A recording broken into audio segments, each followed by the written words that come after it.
Good morning, Carl here, Wild West Off-Road Recovery. So we have an exciting one today. We have a 4Runner that has gone off the side of Thumb Butte out behind Prescott.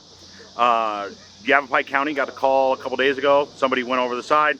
They went out, rescued the person. Our job to go get the vehicle. So we went out yesterday, it was, and we got the spotting scope out. We're looking at 420 to 450 foot of rope going out today. It's going to be a really long recovery. It's relatively steep, not as the worst that we've ever done, but it's going to be really steep and it's going to be a long, long day. So come along for the adventure and we'll get this done.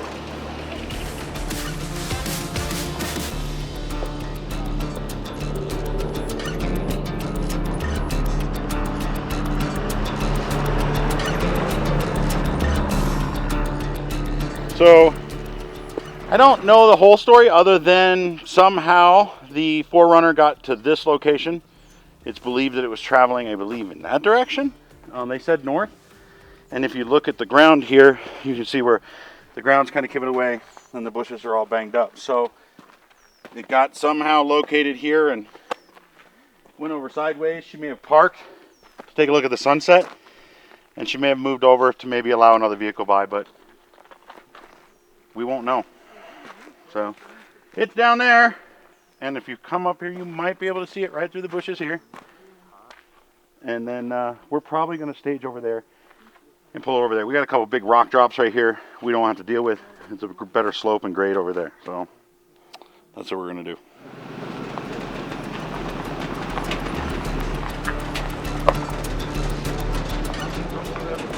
What are we doing here? We're gonna go take a look at the car and let everyone else be able to see the position of it.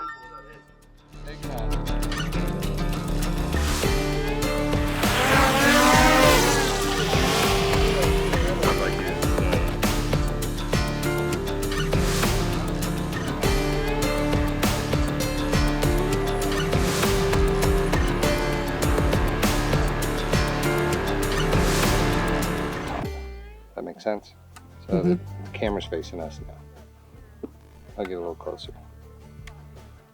All right, guys, we took the drone and sent it out over there. We viewed what we can see, and everything looks really good and positive. The first plan that we came up with, the direction that we want to bring it up, all looks good. So we're going to start pulling out gear. We're going to start getting it hooked up. Nina and Dave are getting ready to go over the edge. They're going to drag the front of that gear down the hill with them so that we basically lay out our line as we go. It'll do two things for us. We're not walking up and down the hill multiple times to get it done. The other thing is we'll know we have exactly enough line when we get to the vehicle. We won't be short as we come up. So it also makes it so they don't have to carry as much gear down the hill. So we're gonna go get that done now. We're getting ready to set up gear and get everything organized. And then we're gonna start getting to work. So.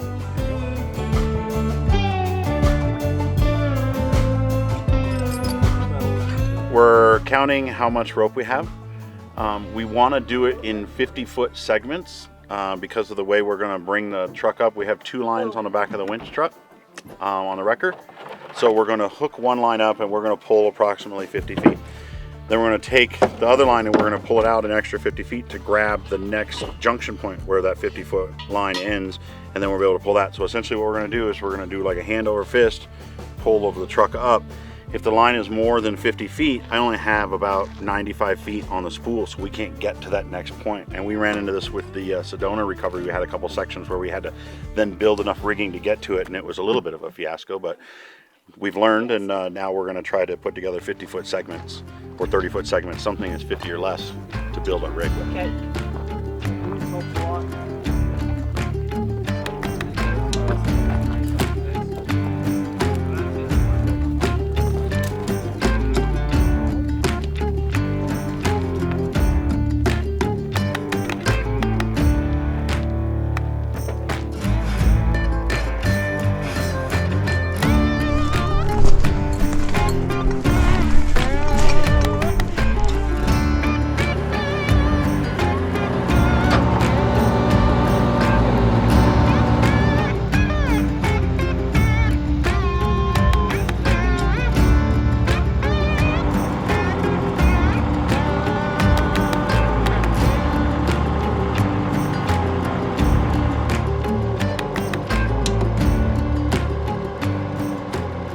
Just to confirm, you do have tension on the rope at the moment.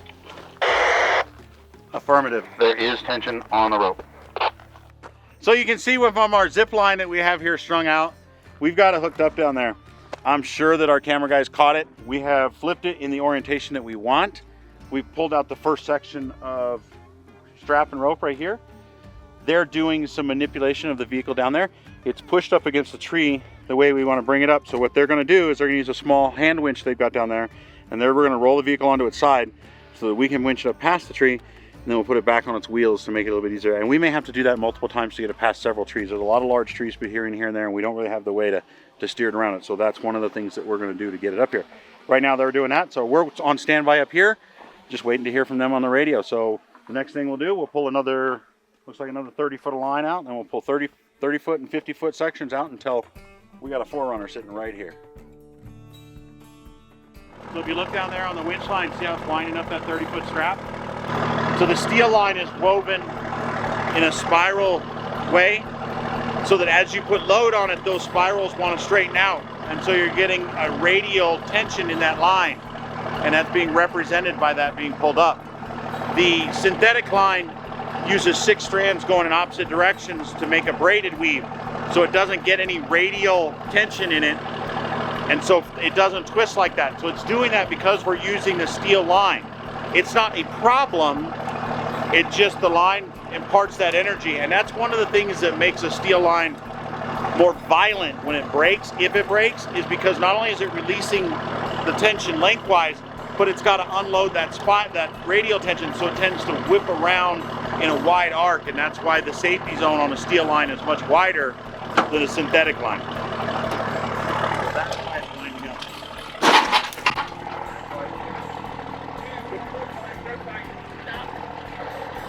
All right, we'll start assessing up here. Just real quick, no injuries, everybody's okay? Yeah, we're good. We were afraid it was going to snap, so we were definitely standing behind trees here. It was a little splicing error. Some redneck chick must have spliced this wire cable. This redneck chick apparently forgot that she never intended this particular section of steel cable to be full load. It was only meant for, mild abrasion moments. Bravo. I'll hand it. That's a training opportunity.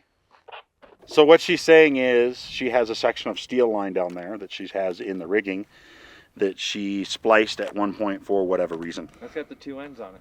It's like a giant bike lock. Yeah, and you can splice steel cable too. And when she spliced it, she didn't intend to have these kinds of loads on it.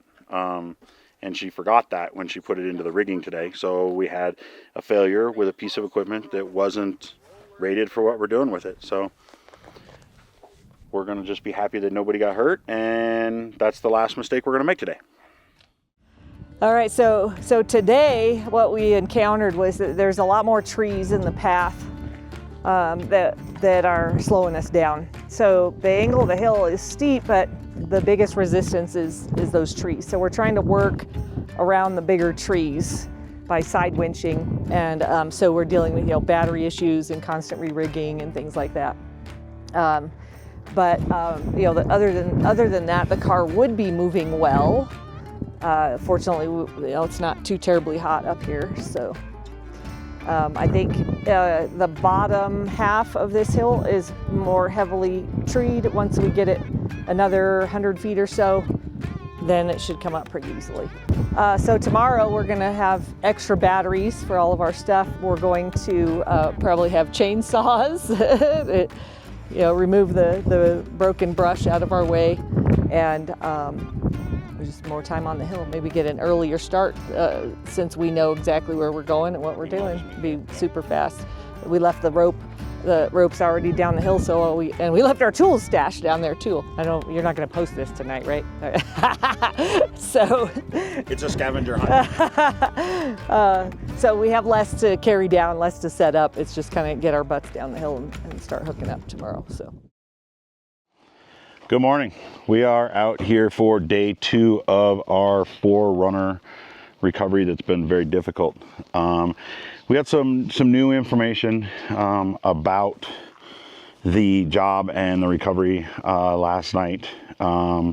We were suspect, but it turns out this was sadly a fatality. The girl that was in it was tossed from the vehicle as it went down the mountain, and they got the vehicle out, and then that's when the vehicle recovery got involved, and that's when Hoist reached out to us to come get it. I had time to speak with the parents last night, and they're very grateful for what we're doing. They're happy to see that it's coming out. They're trying to find ways to use the tragedy and make positive of it. So they're working on doing some good things, and as we hear about those, we'll try to share those on our social media. So if you follow those, you can get involved in that. The 4Runner has a name. It's Penelope. So today is Penelope's rescue and recovery. We expect to have it up here on the dirt today, and we'll be taking it back to Hoist's storage lot. The girl that went over the cliff is Kristen Little, and so we're doing everything today kind of as in honor of her, and we're trying to recognize that as much as we enjoy doing these recoveries and being out here in the great outdoors, and having the opportunities to do this, in this particular case, someone gave their life for us to have this opportunity. And so it's going to be a little bit more humbling, I think, today than yesterday. Yesterday was a lot of gung-ho, and we were excited. We ran into some roadblocks. The vehicle didn't want to move as easily initially. We think we've gotten through most of those hurdles. We have a plan for today. We've scouted most of the hill when they came up yesterday to see what kind of obstacles we were dealing with, and everything looks like it should be pretty easy to come up. So we're going to get started and enjoy the rest of this recovery.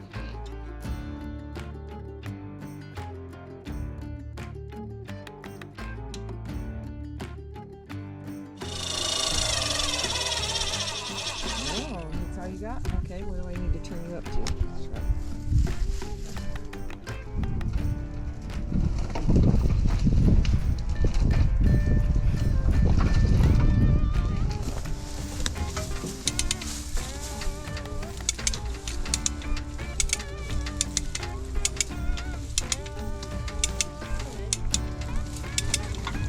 Okay, that's good. I think it's gonna slide past the rock.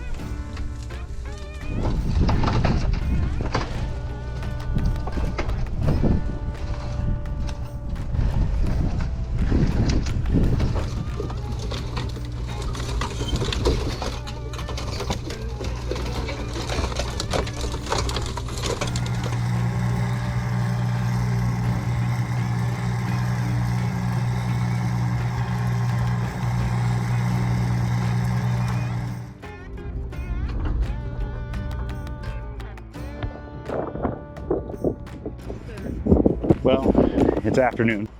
We've been here working, I don't know, maybe since 8. We're near the top. We're making some last minute adjustments to the vehicle before we start doing our final winching. The family has joined us today to watch the remainder of the vehicle come up. So they are working to get the vehicle onto its wheels so we can do the final pull and into the top surfaces right here. So we're within 100 feet now, and if they can get it flopped on its wheels, we're going to work on getting the rest of it out.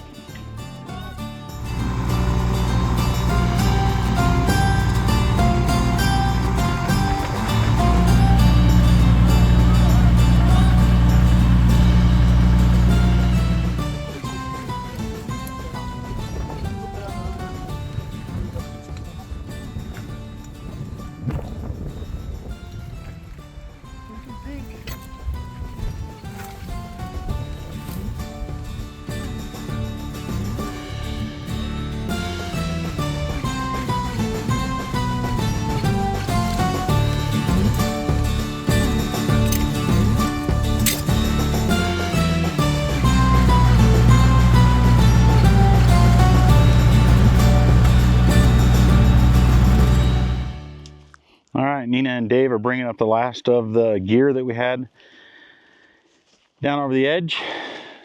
It's been a long day. It's been kind of a heartfelt day as well. We had the family out here. They got a little emotional for some of it. I'm sure it was monumentally impactful for them to be here to see the vehicle come up top. We're gonna pack up our gear and get the truck to the trailer, and then we're gonna break and call it a day.